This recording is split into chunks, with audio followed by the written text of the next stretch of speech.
नमस्ते दोस्तों, मेरा नाम राका है और इंग्लिश वाला चैनल में आपका स्वागत है। तो आज जिस वीडियो के बारे में इस वीडियो में आज हम बात करेंगे कि जो सबसे कॉमन मिस्टेक है जो लगभग सभी लोग करते हैं अपने जब भी वो इंग्लिश लर्निंग या इंग्लिश स्पीकिंग की कोशिश करते हैं, तो वो है कि अपनी नेटिव लैंग्वेज के थ्रू एक नई लैंग्वेज सीखना, चाहे वो कोई भी लैंग्वेज है। क्योंकि ये चैनल इंग्लिश को डेडिकेटेड है तो यहाँ पर हम इंग्लिश की बात करेंगे। अब इसको समझते हैं कि मैं कहना क्या चाह रहा हूँ। देखिए, जब भी कोई बच्चा सीखता है, जैसे हमने हिंदी सीखी, क्योंकि हिंदी मेरे केस में मेरी फर्स्ट लैंग्वेज थी, तो हिंदी हमने कैसे लिखी? क्या हमें हिंदी की व्याकरण के थ्रू हमने हिंदी सीखी, या पहले हमने हिंदी को लिखना सीखा फिर उसके बाद में बोलना सीखा? तो इंग्लिश के केस में ऐसा क्यों है? क्योंकि इंग्लिश को हम जो है उसके व्याकरण से सीखने की कोशिश करते हैं, उसके ग्रामर से सीखने की कोशिश करते हैं और थ्रू राइटिंग सीखने की कोशिश करते हैं। इसलिए वो एक सब्जेक्ट बन जाता है और सब्जेक्ट को टैकल करना, सब्जेक्ट को हैंडल करना बहुत ही कठिन कार्य है। तो हमें करना क्या है? हमें बड़ा सरल सा काम करना है। हमें लैंग्वेज को बिल्कुल वैसे सीखना है जैसे एक बच्चा सीखता है। बच्चा कैसे सीखता है? बच्चा लैंग्वेज को एज अ फर्स्ट लैंग्वेज, कोई बच्चा सोचता नहीं है कि इसका मतलब क्या होगा, बेसिकली इसमें कितनी तरह की व्याकरण है, इसमें कौन सा टेंस है, पास्ट टेंस है, फ्यूचर टेंस है, किस तरह का टेंस है।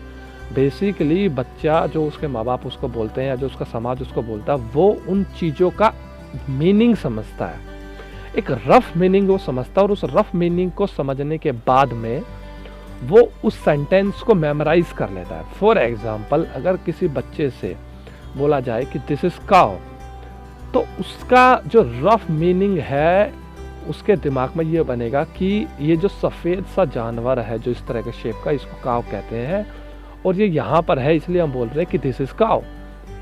ऐसे हिंदी में भी है, यह एक गाय है। तो गाय, हमें पता नहीं था जब कि गाय कैसी होती है। जब हम छोटे थे तो हमें किसी ने बताया कि ये जो जीव है इसको गाय बोला जाता है। So that is how a baby learns. तो हमें भी बिल्कुल वैसा ही करना है। तो हमें सेंटेंसेस जो है, full formed sentences English language में, वो मेमोराइज करने। वो कैसे मेमोराइज करने? I will tell you in a different later videos. तो उसमें लेकिन मेमोराइज करने का जो सबसे एक बेसिक कॉन्सेप्ट या बेसिक मेथड होता है वो होता है through stories. Through stories, because stories जो होती है वो इंटरेस्टिंग होती है और इंटरेस्टिंग चीज़ को याद रखना आसान है। That is a fact, that is a psychological fact. तो इस तरीके से हम जो है कंप्लीट फुल फॉर्म्ड सेंटेंसेस उनको अपने माइंड में रखें, उनको मेमोराइज करें थ्रू स्टोरीज। और वहाँ से होगा क्या कि जब हमारे पास में एक कंप्लीट सफिशिएंट डाटा बैंक हो जाएगा हमारे माइंड के अंदर। फॉर एग्जांपल, मेरा कहने का मतलब क्या है कि मान लीजिए कि किसी भी लैंग्वेज को बोलने के लिए 1000 सेंटेंसेस की ज़रूरत है। अभी हाइपोथेटिकल मान लेते हैं कि 1000 सेंटेंसेस की ज़रूरत है। तो अगर आपके पास में 100 सेंटेंसेस भी है कंप्लीट फॉर्म्ड, तो आप उन 100 सेंटेंसेस से 200, 300, 400, 500 सेंटेंसेस नए फॉर्म बना सकते हो, कर सकते हो, because that is how our mind works. मैंने भी अपने जीवन में ऐसे ही किया। आज से 5 साल पहले मुझे बिल्कुल भी अंग्रेजी बोलने नहीं आती थी और मैंने इसको ऐसे ही सीखा है। और ये जो मेथड था, मुझे ये बहुत ही 2-3 साल धक्के खाने के बाद में मुझे ये मेथड समझ में आया। लेकिन this is a very easy and effective method. इस मेथड का नाम है लर्न लाइक अ बेबी। जिस तरीके से एक बच्चा सीखता है बिल्कुल वैसे सीख रहा है। तो हमारा जो चैनल है, इसका जो मेन कॉन्सेप्ट है, इसमें जो main philosophy of this channel है वो है learn like a baby. It is a very easy, very effective method to learn any language in this world, not just English language but any language you want to learn. It's very simple.